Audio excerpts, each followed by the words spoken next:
बताइए अम्मी, आखिर ये सारा मामला चल कब से रहा है? मैं फजीला से मिलने गई थी और वहाँ मैंने उरूज को देखा, मुझे अच्छी लगी। और फिर? मैंने तुम्हारे बाबा से बात की। तुम्हारे बाबा के उन लोगों से बिजनेस के ताल्लुकात हैं। अच्छा। तो मैंने कहा कि उनकी बेटी उरूज है जो मुझे पसंद आई है और मुझे लगा अजलान के लिए मुनासिब है वो, बस इसीलिए। जाहिर है बाबा ने हाँ तो नहीं की होगी। हाँ, हमेशा की तरह दरमियान से बात निकाली और कहने लगे कि अजलान को बुरा लगेगा। शुक्र है कोई तो समझता है मुझे। बेटा मैं पहले ही बहुत परेशान हूँ, अब मैं चाहती हूँ कि अपने बच्चों की खुशी देखूं। बाबा ने भी कहा कि ठीक है। कहने लगे कि आज शाम जाकर हम उनसे मिल लें, लेकिन देखो आज ही नहीं आ सके वो। ओह अम्मी, तो इस बारे में उन्हें भी पता था? मैंने उसकी माँ को बता दिया था।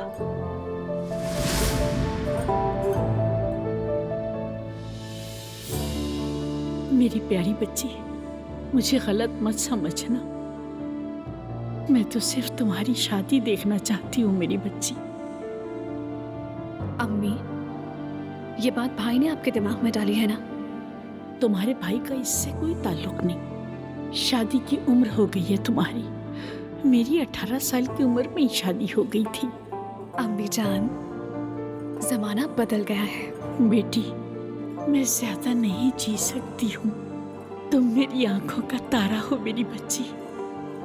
तुम्हारे नन्हे मुन्ने बच्चे देखना चाहती हूँ, दुल्हन बना देखना चाहती हूँ। असलान बहुत अच्छा बच्चा है मेरी बच्ची, एक बार देख लो, ना पसंद आए तो इनकार कर देना।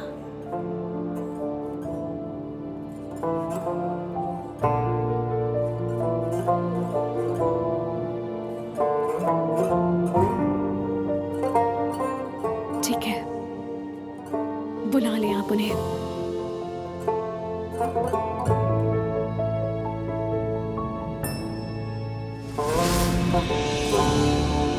बस यही बात हुई। क्या कहने, मतलब मेरे पीछे इतनी बड़ी बड़ी कहानियां चल रही थी? बेटा ये सब तुम्हारी भलाई के लिए है।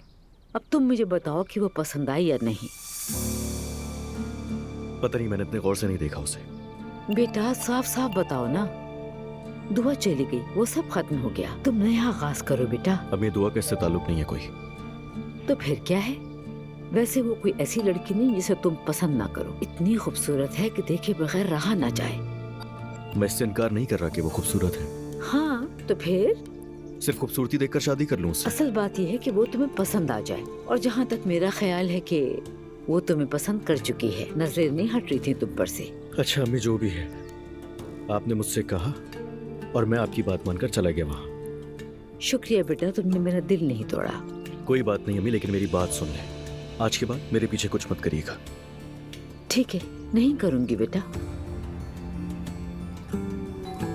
हाँ, डॉक्टर आ गए हैं। बेटा दुआ करो अच्छी खबर हो। चलो जाके मिलते हैं उनसे। बाबा वो मुझे आज जिमल ने कैरो की नाइट पे बुलाया है। वाकई? घर पे? घर पर नहीं बाबा, और तकोए में एक जगह है, बार जैसी है, वहाँ जाना है। इसका मतलब है कि तुम मुझसे इजाजत ले रही हो कि तुम वहाँ जा सकती हो या नहीं, ऐसा ही है ना? बाबा हम अकेले नहीं होंगे, उसकी खाला भी आ रही हैं, और हाँ उसने मैते को भी बुलाया है। मेरी जान, रात के वक्त बाहर जाना हमारा तरीका नहीं है, ये तुम जानती हो। समझ रही होगी मैं क्या कहना चाह रहा हूँ, है ना? बाबा कैरो की नाइट है, ठीक है जगह बार हो सकती है, लेकिन असल मकसद तो गाना है। फिर वही बात कर रही हो। बाबा प्लीज आप मुझे कुछ भी नहीं करने देते हैं। मैं बस अपना माइंड फ्रेश करना चाहती हूँ थोड़ा। ठीक है, एंजॉय करो, मैं मना नहीं कर रहा, लेकिन घर पर रहकर भी तो ये सब कुछ हो सकता है ना। मैं बाहर की इजाजत नहीं दे सकता। अच्छा ठीक है बाबा, मैं कुछ नहीं कह रही अब। मैं ऐसा मत करो मेरी जान, ऐसे मुंह मत बनाओ, मुझे अच्छा नहीं लग रहा। अपनी मर्जी से कुछ भी नहीं कर सकती, क्या करूँ, हंसू क्या?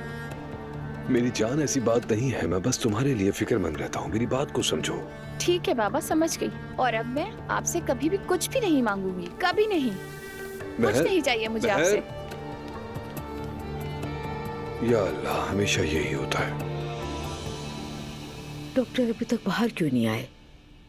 अम्मी जरा सब्र कर लें, बाबा का चेकअप हो रहा है। वैसे अजीब लगा वो मास्क लगाकर अंदर गया। लगता है बाबा को कोविड है। कोविड? नायला वाकई? पापा को तो बुखार भी नहीं है। नई किस्म में बुखार नहीं होता, सिर्फ सर दर्द और थकन होती है। हाँ वाकई अब्दुल्ला साहब को तो कई दिनों से सर दर्द है। 1 मिनट सुकून करें, अभी सब पता चल जाएगा।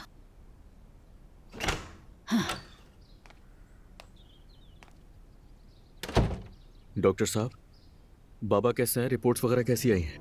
आपके बाबा को एक कंटेजियस डिजीज है। बिस्मिल्लाहिर्रहमानिर्रहीम। ये क्या है डॉक्टर साहब? कोविड की एक नई किस्म है, मगर फिक्र करने की बात नहीं। सर दर्द, खांसी, थकन और जोड़ों का दर्द इसी वजह से है। इसीलिए मैंने उन्हें क्वारंटाइन कर दिया है ताकि आप सब मुतासिर न हो। तो क्या एहतियाती तदाबीर इख्तियार करनी चाहिए हमें? सबसे पहले कमरे में ज्यादा आना जाना ना रहे। बेहतर है कि सिर्फ एक ही शख्स अंदर जाए और बाकी लोग दरवाजे से ही मिल लें। मुसाफा वगैरह ना करें और जो अंदर जाए वो मास्क पहन कर जाए। ये एहतियात करना बहुत जरूरी है। जी जी, आप बिल्कुल फिक्र ना करें। कमरे में कोई भी नहीं जाएगा सिवाय मेरे। मैं रोजाना अब्दुल्ला साहब को हड्डियों की यखनी बना के दूंगी। इसी से तो हम पहले भी कोरोना से ठीक हुए थे। जी हाँ, तब पूरा घर शोरबे की खुशबू से भर जाता था। और जाहिर है उनकी खुराक का भी ख्याल रखें। मैं दवाइयाँ ले आया था, कमरे में रख दी हैं। अब्दुल्ला साहब को सब समझा दिया है। दवाएं खत्म होने पर दोबारा चेकअप के लिए आऊंगा। ठीक है, शुक्रिया। शुक्रिया डॉक्टर साहब, चलिए मैं आपको बाहर ठीक छुड़ाता है, हूँ। अल्लाह उन्हें जल्द शिफा दे। आमीन, शुक्रिया। अम्मी, हाँ, अब क्या करेंगे? क्या करना है? बाबा का ख्याल रखना है बस। 2-3 दिन में ठीक हो जाएंगे वो इंशाल्लाह। अच्छा चलो जाओ, हाथ धो लो और सब अपना अपना नाश्ता कर लो। नूर सुनो, तुम जुलकर से कहो कि दस्ताने, सैनिटाइजर और जाकर मास्क ले आए। ठीक है अम्मी। ठीक है, जाओ अब। पैनकेक्स आ गए हैं, मजे से खाइए। सवेरा आपा, पैनकेक्स और ये सब चीजें किस खुशी में? बस पुराने दिनों की याद ताज़ा कर रही थी। और फिर अब जवेरिया भी हमारे साथ है, बस इसी खुशी में। सवेरा चलो आओ बोर्ड गेम खेलते हैं।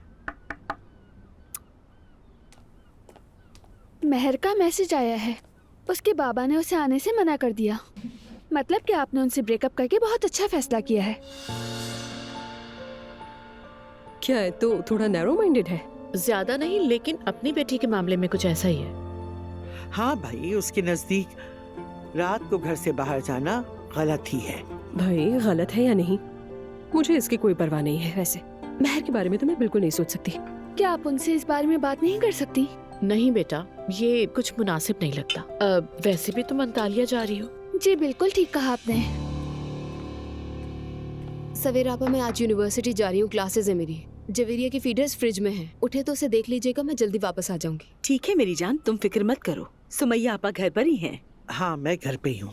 वैसे तो इस सारे किस्से में सिर्फ और सिर्फ नानी को नुकसान हुआ है। रेस्टोरेंट हाथ से गया। हाँ, और ये सब मेरी वजह से हुआ। लेकिन मैं अपनी मॉम के लिए आगे चलकर बेहतरीन जगह खोलूंगी। नहीं नहीं, मेरे लिए कुछ करने की जरूरत नहीं, मैं ऐसे ही खुश हूँ। दुआ पैसे हैं तुम्हारे पास? बिल्कुल है। जिमल बेटा, अपने पैसे मत भूल जाना, याद से चेक कर लेना सब। ओह, मैं तो बताना ही भूल गई आप सबको। कल बाबा की कॉल आई थी, पूछ रहे थे किसी चीज की जरूरत तो नहीं। मैंने कहा नहीं तो उन्होंने पैसे भेज दिए। रेहान ने। आजकल ये एहसान कैसे भाई? ये तो ऐसे गायब और जाहिर होता है जैसे कोई नायाब जानवर हो। मैंने कुछ दिनों पहले उन्हें बहुत बातें सुनाई थी, थोड़ा बहुत ख्याल रखने लगे हैं तब से। अरे वाह भाई, अच्छा कर दिया।